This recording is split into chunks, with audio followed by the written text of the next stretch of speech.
a 20 ans, l'Alsace retentissait des échos de la bataille. Forçant le verrou des Vosges et sans laisser le moindre répit à l'adversaire, la 2e DB qui avait libéré Paris 3 mois auparavant entrait dans Strasbourg. Après 53 mois d'occupation, la capitale de l'Alsace redevenait française. Par un de ces hasards dont l'histoire est coutumière, les forces de Leclerc entraient dans la ville 26 ans jour pour jour après celle de Gouraud en 1918. À Koufra, dans les sables africains, alors que la situation était plus que précaire, Leclerc et ses hommes s'étaient jurés de rentrer un jour dans Strasbourg libérés. Leur foi avait forcé le destin. Le 23 novembre 1944, la ville en liesse acclamait ses libérateurs.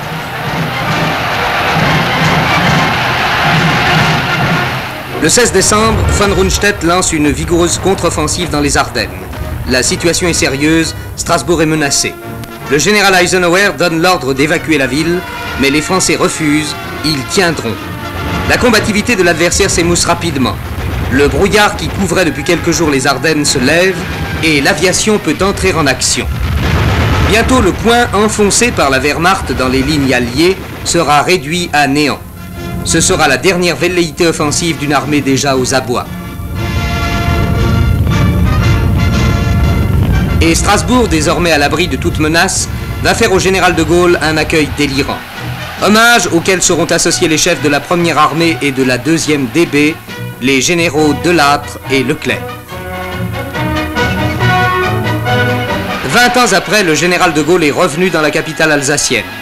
Acclamé par la population, le chef de l'État s'est d'abord rendu à la cathédrale, où un office solennel était célébré à la mémoire des morts des 2 guerres.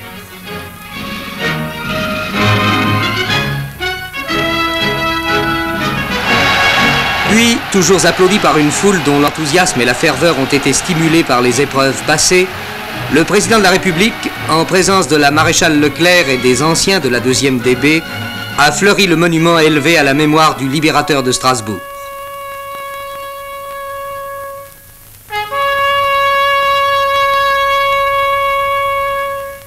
Sur la place Kléber, enfin, le chef de l'État mesure le chemin parcouru depuis 20 ans par la France et l'Allemagne.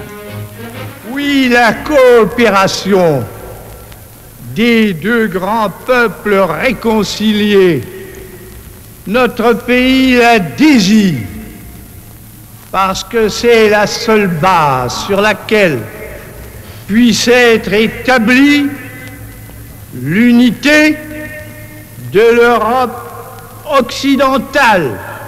C'est aussi pourquoi nous, Français, tenons pour indispensable qu'au plus tôt, les participants réalisent et pratiquent entre eux une organisation alliée, certes, au Nouveau Monde, mais qui soit proprement la leur, avec ses objectifs, ses moyens et ses obligations. Cette espérance, cette volonté, cette politique qui sont les nôtres, devait conclure le général de Gaulle. Où donc la France pourrait-elle les affirmer mieux qu'à Strasbourg?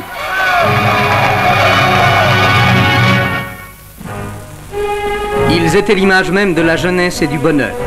Leur sourire avait séduit le monde entier. Chacun était sensible à une affabilité, à une simplicité que la carrière fulgurante de John Fitzgerald Kennedy n'avait nullement affectée. Il avait apporté aux fonctions suprêmes une énergie et une rare intelligence. Il avait lancé un nouveau style de vie et de gouvernement. Il y a un an, il a suffi de quelques coups de feu tirés du 5e étage d'un immeuble de Dallas pour que s'accomplisse l'un des épisodes les plus dramatiques que le monde ait connus depuis la fin de la guerre. Tandis que la stupeur et la consternation frappaient les foules, Jacqueline Kennedy allait subir l'épreuve avec un courage et une dignité admirables. Cette disparition brutale portait automatiquement le vice-président Johnson à la magistrature suprême. Et les chefs d'État et chefs de gouvernement de plus de 50 nations se retrouvaient à Washington pour les funérailles nationales du président assassiné. Et déjà le monde anxieux s'interrogeait, l'œuvre de John Kennedy sera-t-elle poursuivie ?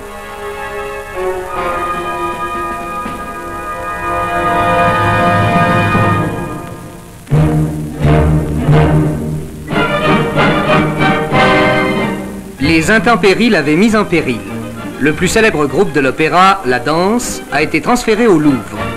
Mais le Palais Garnier n'en perdra pas pour autant son unité architecturale. Commandé par le ministre des Affaires culturelles, André Malraux, une réplique fidèle vit peu à peu le jour à partir de plâtre moulé sur l'original.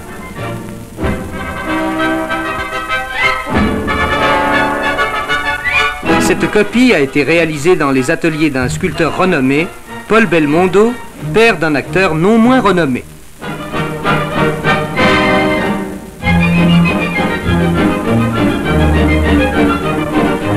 Trois ans furent nécessaires à l'artiste pour parachever ce double, appelé à prendre dans la pluie et dans le froid le relais de l'œuvre de Carpeaux.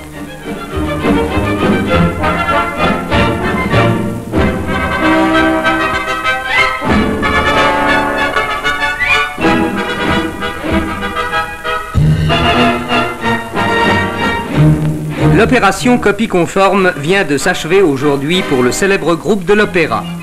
Elle permettra de préserver d'autres chefs-d'œuvre du patrimoine artistique français en les soustrayant aux intempéries, sans briser pour autant l'unité des ensembles.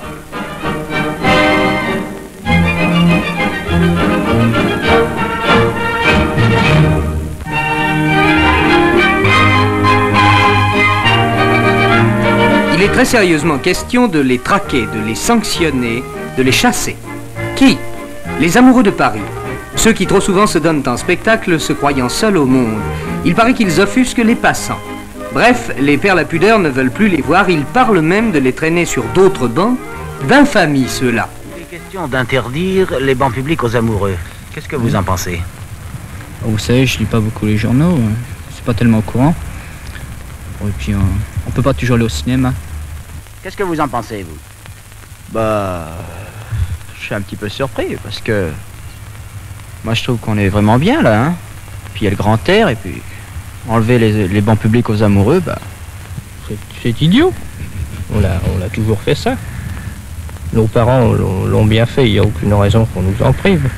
Moi je trouve qu'il faut laisser des bancs publics aux amoureux. Car s'il n'y en avait pas eu, je ne me serais peut-être jamais marié. Ah oui. Là, les amoureux, moi je suis contre, moi. Il n'y a pas tellement de place. Là. Les amoureux qui se bécotent sur les bancs publics, bancs publics, bancs publics, en se foutant pas mal du regard oblique des passants honnêtes. Les amoureux qui se bécotent sur les bancs publics, bancs publics, bancs publics, en se disant des je t'aime pathétiques, ont des petites gueules bien sympathiques. À Rouen, cette jeune fille de 17 ans mène une vie discrète et laborieuse, tout entière consacrée à son art. Elle est célèbre depuis quelques semaines. Elle a dîné chez le Premier ministre, mais son retour est passé inaperçu. Les mélomanes d'Europe centrale la réclament, mais personne ne lui demande d'autographe.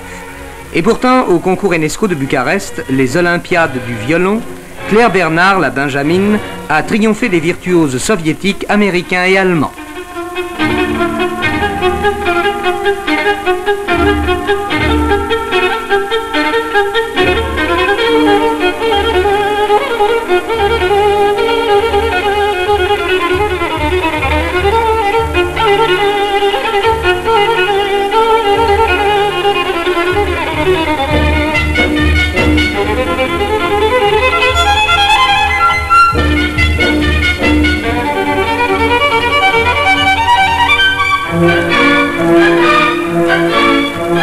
Claire Bernard, prix UNESCO 1964.